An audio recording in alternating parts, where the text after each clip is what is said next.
ಚಿತ್ರದುರ್ಗದ ಮುರುಘಾ ಶ್ರೀಗಳ ವಿರುದ್ಧದ ಪೋಕ್ಸೋ ಪ್ರಕರಣ ಗಂಭೀರ ಸ್ವರೂಪಕ್ಕೆ ತಿರುಗಿದೆ. ಮೈಸೂರಿನಿಂದ ಚಿತ್ರದುರ್ಗಕ್ಕೆ ಸಂತ್ರಸ್ತ ಬಾಲಕಿಯರು ಶಿಫ್ಟ್ ಆಗಿದ್ದಾರೆ. ಅಧಿಕಾರಿಗಳ ಎದುರು ಹೇಳಿಕೆ ನೀಡಿದ್ದು ಮೆಡಿಕಲ್ ಟೆಸ್ಟ್ಗೂ ಒಳಗಾಗಿದ್ದಾರೆ. ಹಾಗಿದ್ರೆ ಮುಂದೆ ಏನು? ಇಲ್ಲಿದೆ ಡೀಟೇಲ್ಸ್.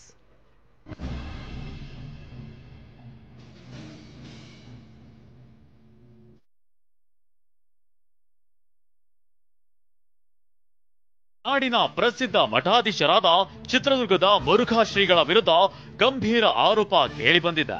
ಮೈಸೂರಿನಲ್ಲಿ ಪೋಕ್ಸೋ ಕಾಯ್ದೆಯಡಿ ಪ್ರಕರಣ ದಾಖಲಾಗಿದೆ. ಒಂದೆಡೆ ಶ್ರೀಗಳು ಸಂಧಾನಕ್ಕೂ ಸಿದ್ಧ, ಸಮರಕ್ಕೂ ಸಿದ್ಧ ಅನ್ನೋ ಸಂದೇಶ ಕೊಟ್ಟು ಸೈಲೆಂಟ್ ಆಗಿದ್ದಾರೆ. ಇದರ ಬೆನ್ನಲ್ಲೇ ಇಂದು ಸಂತ್ರಸ್ತ ಬಾಲಕಿಯರು ಕೋರ್ಟ್ಗೆ ಹಾಜರಾಗಿ ಹೇಳಿಕೆ ದಾಖಲಿಸಲಿದ್ದಾರೆ. ಇದರಿಂದ ಮುರುಘಾ ಶ್ರೀಗಳು ತೀವ್ರ ಸಂಕಷ್ಟಕ್ಕೆ ಸಿಲುಕಲಿದ್ದಾರಾ ಅನ್ನೋ ಪ್ರಶ್ನೆ ಮೂಡಿದೆ.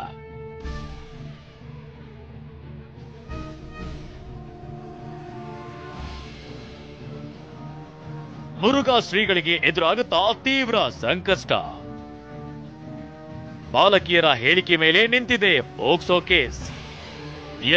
ಮುರುಘಾ ಶ್ರೀಗಳ ವಿರುದ್ಧ ಮೈಸೂರಿನಲ್ಲಿ ದಾಖಲಾಗಿರುವ ಪೋಕ್ಸೋ ಪ್ರಕರಣ ನಿನ್ನೆಯಷ್ಟೇ ಚಿತ್ರದುರ್ಗ ಗ್ರಾಮಾಂತರ ಠಾಣೆಗೆ ಕೇಸ್ ವರ್ಗಾವಣೆ ಆಗಿದೆ.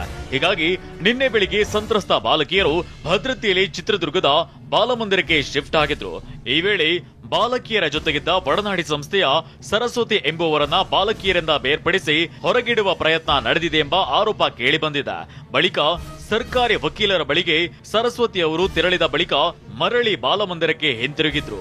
11 ಗಂಟೆ ಸುಮಾರಿಗೆ ಮಹಿಳಾ ಮತ್ತು ಮಕ್ಕಳ ಕಲ್ಯಾಣ ಇಲಾಖೆ ಅಧಿಕಾರಿಗಳು, ಸಿಡಬ್ಲ್ಯೂಸಿ ಸಮಿತಿ ಹಾಗೂ ಪೊಲೀಸರು ಸಂತ್ರಸ್ತ ಬಾಲಕಿಯರನ್ನ ವಿಚಾರಣೆಗೆ ಒಳಪಡಿಸಿದ್ರು. 2 ಕೊಠಡಿಗಳಲ್ಲಿ ಪ್ರತ್ಯೇಕವಾಗಿ 2 ಬಾಲಕಿಯರ ವಿಚಾರಣೆ ನಡೆದಿದ್ದು ವಿಡಿಯೋ ಹೇಳಿಕೆ ದಾಖಲಿಸಿಕೊಂಡಿದ್ದಾರೆ.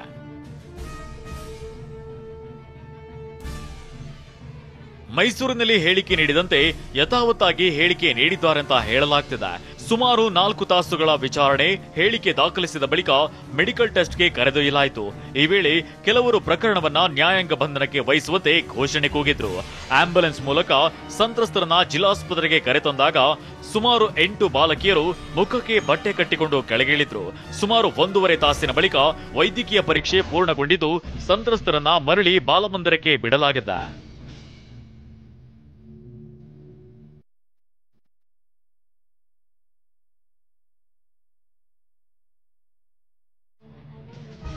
ಬಸವರಾಜನ್ ಜೊತೆ ಮುಖಂಡರ ಸಂಧಾನ ಸಭೆ. ಇತ್ತ ವಿವಿಧ ಮಠಾಧೀಶರು, ಮುಖಂಡರು ಭೇಟಿ ನೀಡಿ ಮುರುಘಾ ಶ್ರೀಗಳನ್ನ ಭೇಟಿ ಮಾಡಿದ್ರು. ಆತ್ಮಸ್ಥೈರ್ಯ ತುಂಬುವ ಜೊತೆಗೆ ಷಡ್ಯಂತ್ರ ನಡೆದಿದೆ ಎಂದು ಕಿಡಿಕಾರಿದ್ರು.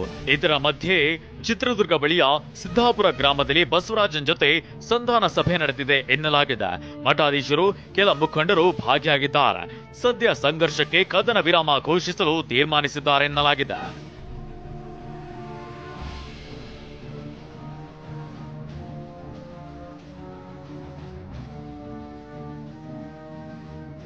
ಒಂದ್ ಕಡೆ ಸಂಧಾನಕ್ಕೆ ಪ್ರಯತ್ನ ನಡೆದಿದ್ರೆ, ಇತ್ತ ಇಂದು ಸಂತ್ರಸ್ತ ಬಾಲಕಿಯರು ಕೋರ್ಟ್ ಎದುರು ಹಾಜರಾಗಲಿದ್ದು 164 ಅಡಿ ಹೇಳಿಕೆ ದಾಖಲಿಸಲಿದ್ದಾರೆ.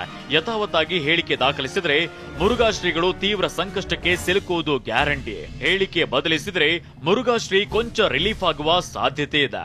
ಸಂತ್ರಸ್ತರು ಜಡ್ಜ್ ಎದುರು ಏನ್ ಹೇಳ್ತಾರೋ ಗಮನಿಸಿ ಪೊಲೀಸರು ಮುರುಘಾ ಶ್ರೀಗಳಿಗೆ ನೋಟಿಸ್ ನೀಡಬಹುದು ಅಥವಾ ಬಂಧಿಸಲು ಮುಂದಾಗಬಹುದು ಎಂದು ಹೇಳಲಾಗ್ತಿದೆ. ಇಲ್ಲದಿದ್ರೆ ಮುರುಘಾ ಶ್ರೀಗಳು ಅನಾರೋಗ್ಯ ನೆಪವೊಡ್ಡಿ ಆಸ್ಪತ್ರೆಗೆ ದಾಖಲಾಗಬಹುದು ಎನ್ನಲಾಗ್ತಿದೆ. ಷಡ್ಯಂತ್ರ ಆಗಿದ್ರೆ ಸಂಧಾನದ ಮೂಲಕ ಇತ್ಯರ್ಥ ಪಡಿಸಿಕೊಳ್ಳಬೇಕೆಂದು ಮುಖಂಡರು ಹೇಳ್ತಾರೆ. ಇಂಥ ಆಘಾತಕಾರಿ ಸುದ್ದಿಯಲ್ಲಿ ನಾವು ಸ್ವಾಮೀಜಿಯವರಿಗೂ ಒಂದು ಸಾಂತ್ವನ ಹೇಳೋದು, ಮತ್ತು ಅವ್ರಿಗೆ ಧೈರ್ಯ ಹೇಳೋದು, ಅವರಿಂದ ನಾವು ಧೈರ್ಯನ ಒಂದು ಒಳ್ಳೆ ಮಾತುಗಳನ್ನ ಕೇಳೋದು, ಆ ದೃಷ್ಟಿಯಿಂದ ಬಂದು ಸ್ವಾಮೀಜಿಯವ್ರನ್ನ ಭೇಟಿ ಮಾಡಿದೆ. ಸ್ವಾಮೀಜಿಯವರು ಒಂದು ಸಮಚಿತ್ತದಿಂದ ಇದ್ದಾರೆ. ಈಗ ಬಂದಿರುವಂಥ ಆಪಾದನೆ ಏನಿದೆ ಇದನ್ನು ಎಲ್ಲ ಅದಕ್ಕೆ ಒಂದು ಸೂಕ್ತವಾದ ಪರಿಹಾರ ಸಿಗುತ್ತೆ ಅನ್ನೋಂಥ ಒಂದು ಭಾವನೆ ನನಗಿದೆ.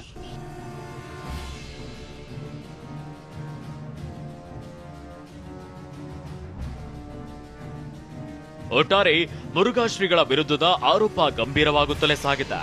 ಪೋಕ್ಸೋ ಕಾಯ್ದೆ ಆಗಿರೋದ್ರಿಂದ ಶ್ರೀಗಳಿಗೆ ಸಂಕಷ್ಟ ಎದುರಾಗುತ್ತಾ ನೋಡಬೇಕಿದೆ. ಬಸವರಾಜ್ ಮುದನೂರ್, TV9 ಚಿತ್ರದುರ್ಗ.